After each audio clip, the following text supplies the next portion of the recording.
Picture this.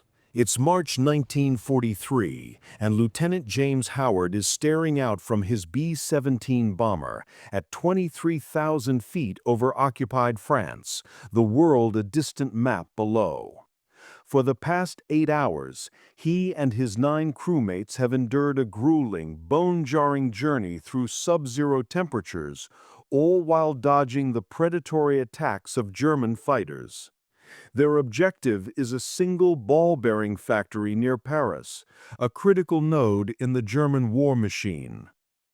Inside the plexiglass nose, the bombardier's voice cuts through the drone of the engines. Bombs away! 30 seconds later, Howard raises his binoculars, watching as their entire payload of 12 500-pound bombs descends, only to detonate harmlessly in a frozen wheat field, a full half-mile from their target. They were not alone in their failure. Of the 228 American bombers in his formation that day, a mere 19 managed to hit anything even remotely close to their designated targets. This translates to a success rate of just 8%. In the brutal reality of the early American strategic bombing campaign, this was considered a relatively good day. The grim truth of American daylight bombing was a subject of stark brutality, a reality so grim that few in power wished to speak of it. Back in Washington, D.C., generals stood before Congress, presenting a narrative of technological dominance and inevitable victory, speaking of precision daylight bombing as the war-winning strategy itself. They brandished charts with optimistic projections and radiated a confidence born of doctrine, not experience. But high over the skies of Europe, the flight crews were learning a much harsher lesson. The simple act of dropping a bomb from 4 miles up while traveling at 180 miles per hour, with enemy fighters swarming and a curtain of flak exploding around your fragile aircraft, made any semblance of accuracy a near impossibility. The United States Army Air Forces had meticulously calculated what was needed. Their analysts determined that to effectively neutralize industrial targets, they required a circular error probable, or CEP, of approximately 1,000 feet. This meant at least half of the bombs dropped had to land within a 1,000-foot radius of the aiming point. On paper, it sounded perfectly reasonable. The reality, however, was a catastrophic failure. By the summer of 1943, the actual CEP for missions flown by the 8th Air Force was hovering around a staggering 3,200 feet, and some missions were far worse. Consider the first infamous raid on the ball-bearing factories of Schweinfurt in August 1943.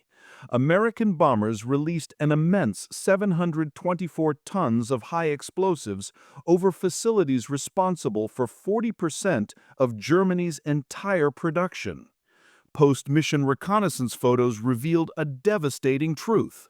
Less than 200 tons of that ordnance had actually struck inside the factory complexes.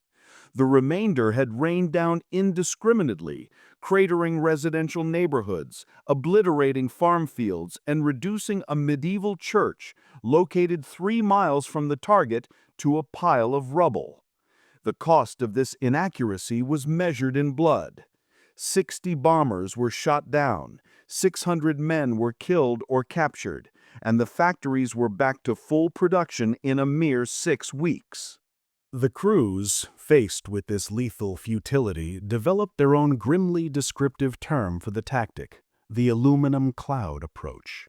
The strategy was one of brute force and desperate hope. You flew in a tight defensive formation, and when the lead bombardier released his bombs, every other bombardier in the group toggled theirs in unison. The theory was that the sheer volume of explosives would overwhelm and obliterate the target area. But German factories were not vast, sprawling targets. A typical synthetic oil plant might cover 40 acres, which sounds large until you factor in the 3,200-foot accuracy of the bombers. At that level of imprecision, the bomb pattern wasn't covering 40 acres. It was spreading across more than 300. This wasn't precision bombing. It was glorified carpet bombing, a strategy of dropping thousands of tons of explosives and praying that something of value was hit in the process. The human cost of this flawed doctrine was nightmarish. Every single mission meant 10-man crews flying into literal walls of anti-aircraft fire, the dreaded flak. Those innocuous-looking black puffs that dotted the sky were in fact 88mm shells, each one a potential death sentence. The psychological stress was immense. John Comer, an aerial engineer and gunner in a B-17, articulated the terror. Flak, while not nearly as dangerous as fighters, scared the hell out of me. When it was bursting around us, I stood in my turret and cringed. Survival rates for bomber crews in 1943 were terrifyingly low. Statistically, a crewman had only a 1 in 4 chance of surviving his required tour of 25 missions. And for what? To watch their bombs vanish into the dense cloud cover that perpetually blanketed Europe? Or worse, to know with sickening certainty that they had just obliterated a residential block while the factory next door continued to churn out the machinery of war. Morale was collapsing. Into this crisis of confidence and capability stepped a supposed technological savior, the Norden Bombsight. If you have ever wondered why American bombers stubbornly persisted in flying suicidal daylight missions while their British counterparts wisely switched to the relative safety of night bombing, the Norden is the answer. This device, officially designated the Mark 15 Norden Bombsight, was nothing short of a mechanical marvel. It was an analog computer that weighed 50 pounds and in 1943 cost a staggering $8,000 per unit, more than the cost of most American houses at the time. The Army Air Forces became utterly obsessed with this piece of technology. They invested an astronomical $1.5 billion in its development and production, making it one of the most expensive American weapons programs of the entire war. For context, the entire Manhattan Project, the secret program to build the atomic bomb, cost approximately $2 billion. The device was the brainchild of Carl Norden, a Swiss engineer working in New York who had conceived of this optical computing wonder in the 1920s. Its concept was genuinely brilliant. The bombardier would lie prone in the nose of the aircraft, peer through the sight's complex eyepiece, and manually track the target on the ground. As he did, the bombsight would automatically calculate for a host of variables: drift caused by wind, the aircraft's altitude and airspeed, and the complex trajectory the bomb would follow. But here is where the Norden transcended from a mere aiming device to something far more sophisticated. The sight was physically wired into the aircraft's autopilot system. During the final bombing run, the bombardier could make minute corrections to his aim, and in response, the bombsight would physically fly the airplane, adjusting its course to compensate for wind drift. This integration of man and machine promised an almost mythical level of accuracy. Army promotional materials showcased bombardiers dropping practice bombs into 100-foot circles from 20,000 feet. The propaganda claimed, quite literally, that a bombardier could drop a bomb into a pickle barrel from 4 miles up. This belief in the Norden's infallibility led to a level of security that bordered on paranoia. Bombardiers were required to take a formal oath, separate from their standard military oath, swearing never to reveal anything about the device's inner workings. Before every mission, an armed guard would deliver the bombsight to the aircraft in a locked, canvas-covered case. If a bomber was going down, the bombardier's explicit orders were to destroy the site with a thermite grenade before bailing out. The pressure was immense. One bombardier would later recall the intense indoctrination, stating, "I ended up with a conviction that a bombardier can't help feeling inferior to his bombsight." Several bombardiers died tragically, staying with their burning aircraft for too long as they desperately tried to melt their precious Norden sights into slag. The American military genuinely believed that if the Germans ever captured an intact Norden, their decisive strategic advantage would evaporate overnight. Herein lies the story's crushing irony. The Germans already had the secrets to the Norden Bombsight, and they simply didn't care. A German spy named Hermann Lang had stolen the complete blueprints in 1938. German engineers had studied them, shrugged, and returned to their own design, the Lotfenroh 7. They had already figured out what thousands of American airmen were about to learn the hard and bloody way. The Norden's legendary precision was entirely theoretical, predicated on perfect, laboratory-like conditions. Unlimited time over the target, no defensive fire, perfect visibility, and stable air. Combat over Europe offered none of those conditions. The first brutal reality check came from the targets themselves. German factory complexes were not sitting vulnerable in open fields. They were protected by a simple yet ingenious defense: smoke generators. These devices could blanket entire industrial zones in a thick, artificial fog within 5 minutes of an air raid alarm. American bombardiers would watch their target grow clearer and clearer, only to have it vanish in a puff of smoke at the most critical moment. At that point, they were reduced to guessing, and the Norden Bombsight could not compute a best guess. Then there was the reality of combat itself. To function correctly, the Norden required a straight and level bombing run of at least 3 minutes. Flying straight and level for 3 minutes over a heavily defended German target was tantamount to a death wish, making the bomber a predictable target for every single flak gun below. Pilots quickly learned that evasive action, however slight, was what kept them alive. But those life-saving maneuvers rendered the Norden useless, as it could not compensate for sudden changes in altitude or sharp turns. This presented crews with an impossible choice: fly steady and die, or maneuver and miss. The German flak gunners were not just shooting at American bombers, they were conducting an industrial-scale execution. By 1943, Germany had constructed the most sophisticated and deadly anti-aircraft defense network in human history. The backbone of this formidable system was the 88mm flak gun, a weapon so versatile and lethal that it has become legendary. Germany produced roughly 21,000 of these guns during the war, and at any given time, about 10,000 of them were positioned around strategic targets across occupied Europe. What made the 88 so terrifying was its performance. It could hurl a 20-pound high-explosive shell to an altitude of 32,000 feet at a rate of 15 to 20 rounds per minute.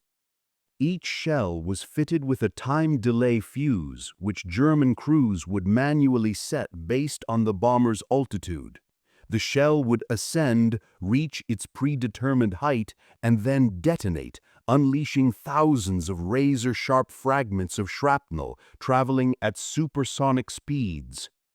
A single fragment could punch through a B-17's aluminum skin, severing critical control cables, rupturing fuel tanks, or killing a crew member instantly. And the German gunners were not firing one at a time. They fired in batteries. A typical industrial target would be defended by 40 to 60 heavy flak guns, all positioned in overlapping fields of fire. This lethal network was coordinated by fire control radar, specifically the Würzburg system, which could track incoming bomber formations from 40 miles away.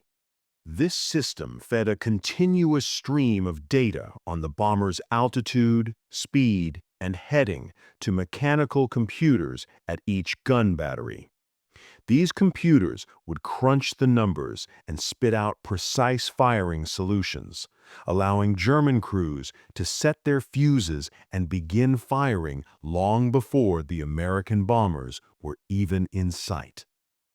On a major raid, hundreds of guns would fire simultaneously, creating what bomber crews grimly referred to as flak fields, entire sections of the sky that turned black with explosions. The mathematics of survival were simple and brutal. If you flew through heavy flak at 18,000 feet, you were in the optimal kill zone. At that height, crews reported seeing flak bursts so thick you could not see the sky through them. The sound was described as being inside a metal drum while someone beat it relentlessly with hammers. Navigator John Morris of the 301st Bomb Group wrote in his diary after a mission to Bremen, "Counted 127 holes in our ship. Don't know how we made it. Jenkins bled out in the waist before we crossed the channel. He was 19. Faced with such devastating losses, American planners made what seemed to be a logical decision: climb higher. By mid-1943, bomber formations were routinely operating at altitudes between 25 and 27,000 feet. Up there, they were above the most effective range of the flak guns, and German fighters struggled with performance in the thin air. But this solution created a new and equally daunting set of problems. At 25,000 feet, the ambient air temperature is minus 40 degrees Fahrenheit. The air is so thin that even with supercharged engines, aircraft performance suffers dramatically. Crews required electrically heated flight suits and oxygen masks just to survive. But the real killer was what this extreme altitude did to bombing accuracy. That Norden Bombsight was now operating in an environment that amplified every one of its inherent flaws. Wind speeds at high altitude were not the gentle 20 or 30 miles per hour experienced at lower levels. They were 80, 100, sometimes even 120 miles per hour. The concept of the jet stream was not even understood yet. Crews only knew that sometimes they would release their bombs and watch them drift sideways for miles. Visibility became a constant issue, as cloud layers would completely obscure the target below. Temperature inversions created atmospheric layers that would bend light, making accurate sighting nearly impossible. No one planned the offset bombing technique. It was not the product of careful study or doctrinal innovation. It was born from desperation, confusion, and a single navigator's mistake high over the skies of Schweinfurt in October 1943. The second raid on Schweinfurt's ball-bearing plants was already unfolding as a disaster. 291 bombers had launched from England. 60 were shot down. Another 17 were so badly damaged they would never fly again.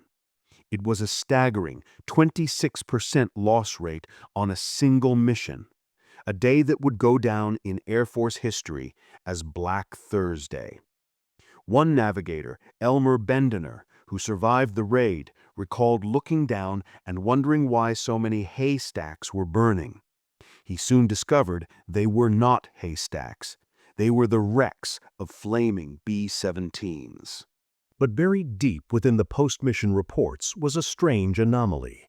One bomb group, the 305th, had accidentally approached their initial point, the spot where the final bombing run begins, from the wrong direction.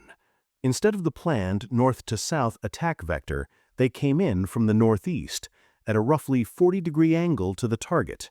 Their navigator, Captain Robert Williams, had miscalculated a wind correction. By the time the lead pilot realized they were off course, they were already committed. You do not turn a formation of 18 heavy bombers on a dime, especially not with swarms of German fighters closing in. So Williams made a split-second field decision. He instructed his bombardier, Lieutenant Charles Murphy, to aim using the crosswind correction knobs on the Norden sight, but to deliberately offset the aiming point to the right of the factory complex. In essence, instead of aiming directly at the target, Murphy aimed at an empty patch of ground beside it, intending for the powerful crosswind to push the bombs back onto it. The results, captured by the strike cameras carried by every bomber, were astonishing. While most of the other groups that day achieved their typical dismal 8 to 12% hit rate, the bombs from the 305th walked directly through the center of the factory complex. A remarkable 42% of their ordnance struck within the designated target area. Initially, mission analysts dismissed it as a fluke, a simple stroke of random luck. But Captain Williams insisted it was not random at all, and he had the mathematics to prove it. You see, the Norden Bombsight was built on a fundamental design assumption that was systematically killing accuracy at high altitude. It assumed that the bomber would be flying directly at its target, with the wind acting as either a headwind or a tailwind. The sight's drift correction mechanism was designed to calculate for that. But at 25,000 feet over Germany, the winds were almost never perfectly aligned. They were coming from the side, a powerful crosswind that was constantly pushing the entire aircraft sideways through the air. This created a phenomenon known as crab angle. To maintain a straight ground track, the aircraft's nose would have to be pointed slightly into the wind. The problem was that when you released bombs from an aircraft in a crab angle, they inherited both its forward velocity and its sideways drift. The Norden could calculate the forward trajectory with beautiful precision, but its sideways drift compensation was based on the assumption that the aircraft was maintaining a heading directly at the target. When it was crabbing into a strong crosswind, the sight's calculations were off by hundreds, sometimes thousands of feet. Williams's accidental discovery was simple but revolutionary. He realized that if you deliberately approached the target at an angle to the expected wind direction and you offset your aiming point perpendicular to your flight path, you could use the powerful crosswind as a tool.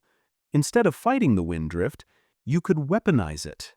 The bombardier would identify a clear reference point, a road intersection, a bend in a river, that was located directly crosswind from the actual target. He would aim at that reference point, and as the bombs fell through 4 miles of turbulent air, the wind would push them sideways, delivering them directly onto the real target. The genius of the technique was in its geometry. At a 40 to 50 degree offset angle, the wind did most of the work. The bombs would drift in a predictable and concentrated pattern. Instead of scattering in an elongated oval along the aircraft's flight path, they would track sideways in a tight, concentrated line. It was profoundly counterintuitive, but the physics were undeniable. The mathematics behind offset bombing were not overly complicated, but they required bombardiers to completely rewire their thinking. Traditional bombing doctrine was simple. Aim at the target and let the Norden calculate everything else. Offset bombing presented a new, more complex directive. Forget the target exists for a moment. Focus on the wind triangle. Here is how the math actually worked. Imagine you're flying at 25,000 feet with a ground speed of 180 miles per hour. There is a 90-mile-per-hour crosswind blowing from west to east. Your bombs will take roughly 60 seconds to fall from the moment of release to impact. That is a full minute of drift time. In that minute, your forward momentum will carry the bombs approximately 3 miles along your flight path. But that 90-mile-per-hour crosswind is also pushing them sideways, which translates to 1.5 miles of lateral drift. Without an offset correction, you would aim at the factory, and your bombs would land 1.5 miles to the east. The offset solution completely flipped the equation. Instead of flying directly at the factory, you would approach at a 40 to 50 degree angle from the west. Your bombardier would identify an offset aiming point, say a railroad yard that sat exactly where the wind would carry your bombs from. He would track that railroad yard through the Norden sight, input the crosswind drift angle, and release. The bombs would leave the aircraft, begin their long fall, and the wind would push them from the railroad yard toward the factory. If your calculations were right, they would arrive at the factory at the exact moment they hit the ground. Accurate measurement of wind speed became absolutely critical. This is where navigators developed a refined technique known as the double drift method. They would take two separate drift readings at different points on the way to the target, measuring how much the wind was pushing the aircraft off its intended course. By comparing these two readings, they could calculate the wind speed and direction with surprising accuracy. A good navigator could get wind data that was within 5 miles per hour of the actual conditions, and that level of precision was enough to make offset bombing a reliable and effective technique. The improvement in accuracy was staggering. 8th Air Force testing in late 1943 showed that using offset approaches at 45-degree angles reduced the circular error probable from a disastrous 3,200 feet down to roughly 1,100 feet. This was almost exactly the 1,000-foot threshold that military planners had originally demanded. Some particularly skilled bombardier and navigator teams were achieving 800-foot accuracy on clear days. While that may not sound impressive compared to modern GPS-guided weapons, in 1943 it was nothing short of revolutionary. It meant that for the first time, your bombs were actually hitting inside the factory complex instead of decorating the surrounding countryside. The new technique demanded intense, seamless coordination between three key crew members: the navigator, the bombardier, and the pilot. The navigator had to nail the wind calculations and correctly identify the offset point. The bombardier had to trust those calculations implicitly, tracking a reference point that his every instinct was screaming was not the target. And the pilot had to maintain an exact heading and altitude while flak was exploding around him. A single mistake anywhere in that chain, and you were right back to random bombing. Training quickly became the bottleneck. Bombardiers who had spent months learning to aim directly at targets now had to unlearn that fundamental instinct. It was like teaching a seasoned basketball player to aim at the backboard instead of the hoop. The Army Air Forces established specialized schools in Florida and Arizona, where crews practiced offset runs over mock German factories built in the desert. Veteran crews, men who had already flown and survived combat missions, were pulled back from England for this essential retraining. A clear signal of how seriously the High Command was taking this new development. By January of 1944, the 8th Air Force faced a problem that most organizations would kill to have. They had discovered something that actually worked.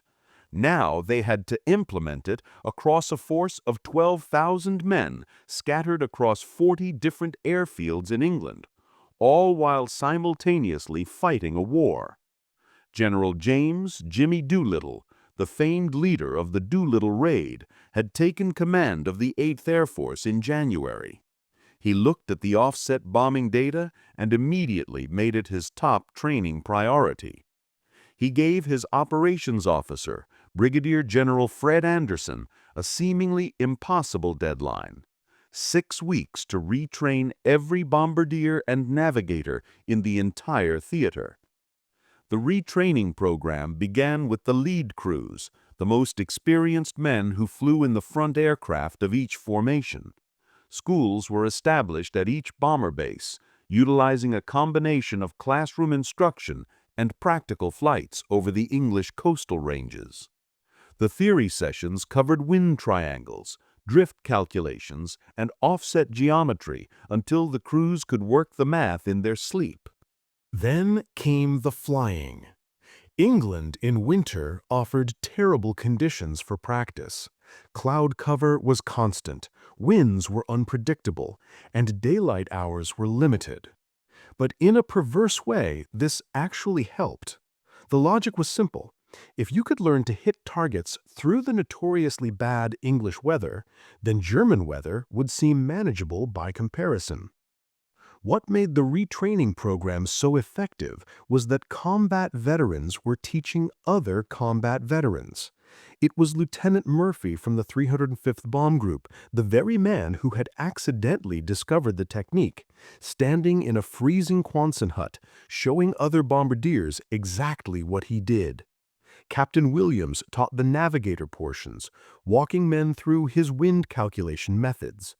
When students struggled, the instructors would show them the unassailable proof, strike camera footage from recent missions. Here is traditional bombing, achieving 9% accuracy. Here is offset bombing, achieving 38%. The evidence was impossible to argue with. Doctrinal changes happened simultaneously with the training. The 8th Air Force rewrote its tactical bombing manuals in February 1944. Field Order 259 officially authorized offset bombing approaches for all missions where crosswind conditions exceeded 40 miles per hour. Group commanders received detailed briefing packages that included the optimal approach angles for every major industrial target in Germany. The implementation was not perfectly smooth. Some older pilots resisted changing the tactics they had literally bled to learn. There is a famous incident from March 1944 where a pilot from the 91st Bomb Group flatly refused to fly an offset approach.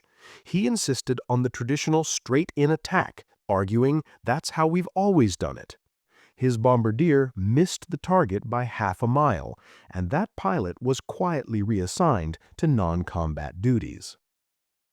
By April 1944, offset bombing had become standard operating procedure. Mission briefings now included dedicated wind analysis sections where meteorologists would provide the expected wind speeds and directions at bombing altitude. The system was becoming systematized, which meant that even average crews could now achieve results that had previously required exceptional skill.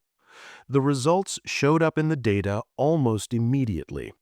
In March 1944, bombing accuracy across all 8th Air Force missions jumped, with the average CEP dropping to 1,250 feet. This represented a 60% improvement over the accuracy rates from December 1943. More importantly, the percentage of bombs actually hitting within designated target areas climbed from a meager 11% to a much more respectable 27%. D-Day provided offset bombing its ultimate test, and the stakes could not have been higher. On June 6, 1944, the success of the entire Normandy invasion hinged on whether Allied bombers could destroy the formidable German coastal fortifications before the first troops hit the beaches. These were reinforced concrete bunkers with walls 8 feet thick, housing powerful artillery pieces that could shred landing craft from 3 miles offshore. The 8th Air Force was assigned a crucial mission of clearing the fortifications at Utah and Omaha beaches.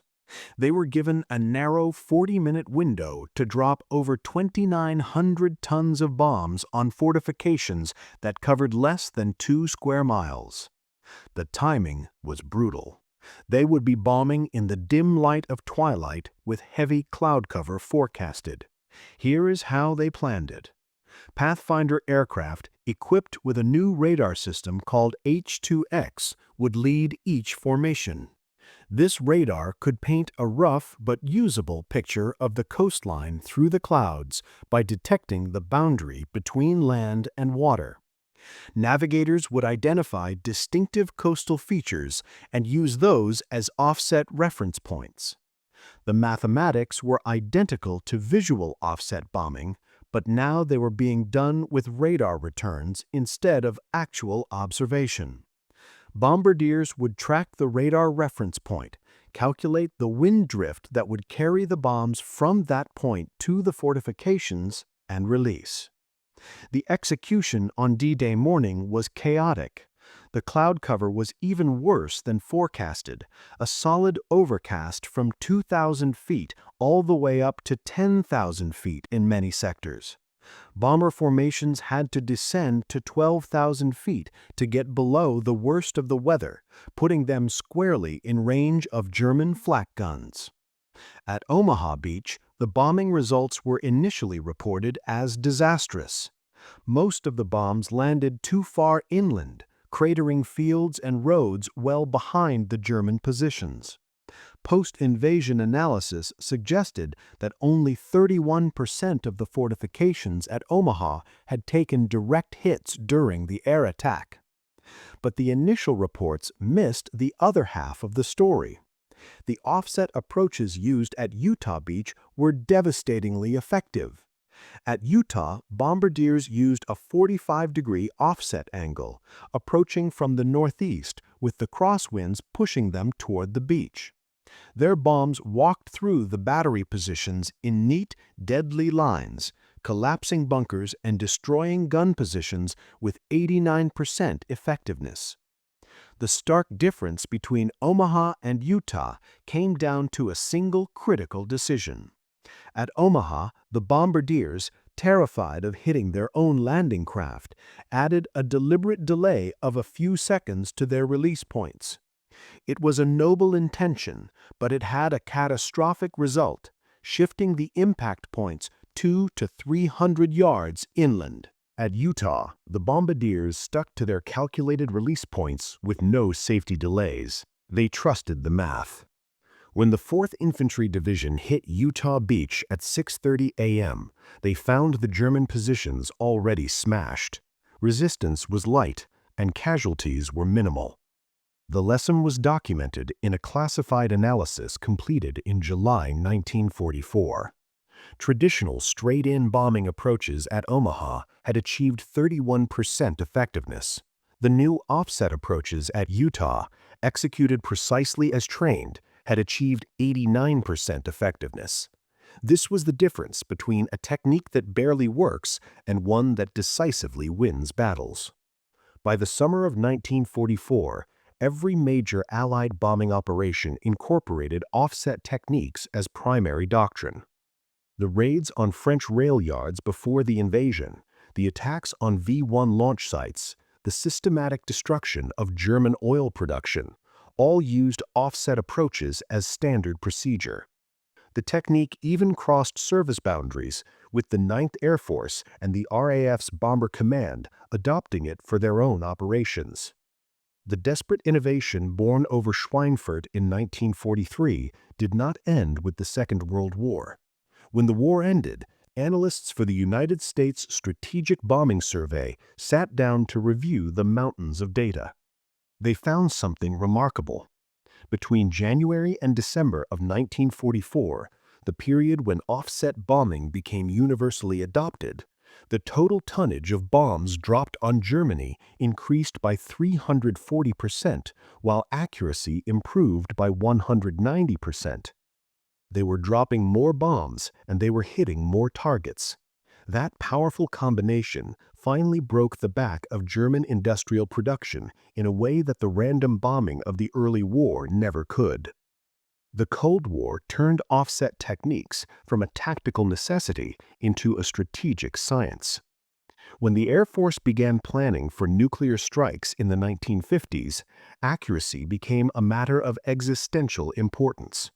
A conventional bomb that misses its target by a mile is a waste of resources. A nuclear weapon that misses by a mile might hit the wrong city. Consequently, Air Force bombing schools began teaching offset geometry as a fundamental doctrine. Every bomber pilot in the Strategic Air Command could calculate offset angles in his sleep because his training assumed he would be delivering atomic weapons through sophisticated Soviet air defenses, where a straight-in approach meant certain death. The mathematics evolved with the technology. When the iconic B-52 Stratofortress entered service in 1955, it carried radar bombing systems that were essentially automated offset calculators. The bombardier's job shifted from one of manual calculation to one of system supervision. But the underlying principle was still the one Robert Williams had accidentally discovered: use the crosswind drift as a weapon instead of fighting it. The war in Vietnam proved that offset bombing worked in an entirely different environment. The monsoon winds over North Vietnam were fierce and unpredictable. B-52 formations bombing the Ho Chi Minh Trail would approach their targets at offset angles calculated from real-time wind measurements taken by dedicated weather reconnaissance aircraft. They were dropping bombs from 30,000 feet through winds that sometimes exceeded 150 miles per hour, and yet they were still achieving an accuracy that made trail interdiction effective. Post-strike reconnaissance showed that arc-light missions had average CEPs under 1,500 feet despite the incredibly challenging conditions. Then precision-guided munitions arrived and seemingly made offset bombing obsolete. Why bother calculating complex wind triangles when you could simply drop a laser-guided bomb that would correct its own flight path? The first Gulf War in 1991 showcased weapons that could famously fly through ventilation shafts, and military analysts declared that the era of calculated bombing was over. Except, they were wrong. They had forgotten about electronic warfare. Modern air defense systems do not just shoot at aircraft. They jam GPS signals, they spoof targeting systems, and they create electronic environments where precision weapons become unguided, dumb bombs once again. When your GPS is jammed, you are right back to the fundamental problem of 1943. How do you hit a target when your fancy technology stops working? The answer that the modern Air Force has rediscovered is offset bombing. Current doctrine for operating in a GPS-denied environment teaches bomber crews to use radar-identifiable features as offset reference points, to calculate wind drift manually, and to deliver their weapons using geometry instead of satellites. The B-2 Spirit stealth bomber has offset bombing calculations built directly into its mission planning software. This is not a backup system, it is a primary option for certain high-risk scenarios. Even modern drone warfare utilizes offset principles. Reaper and Predator operators, dealing with high winds at altitude, will sometimes use offset aiming points for their Hellfire missile attacks. The missile's own guidance system handles the final approach, but the initial firing solution uses offset geometry to put the weapon in the right ballpark. The technique has come full circle, back to where it started. Desperation breeding innovation. Modern military planners preparing for potential conflicts with peer adversaries assume that GPS will be jammed or completely unavailable. Consequently, they are training crews on manual offset bombing with an intensity not seen since 1944. Captain Robert Williams and Lieutenant Charles Murphy probably never imagined that their simple navigation error would still be influencing warfare 80 years later. But that is how real innovation often works. It solves an immediate problem so elegantly that its principles become permanent. Dropping bombs sideways and letting the wind do the work was not just a clever World War II trick. It was a fundamental insight into physics, geometry, and the art of turning environmental conditions into a weapon. Every precision strike happening anywhere in the world today, whether it is guided by GPS or calculated by hand, owes something to that confused October morning over Schweinfurt, when someone aimed at the wrong target and accidentally hit the right one.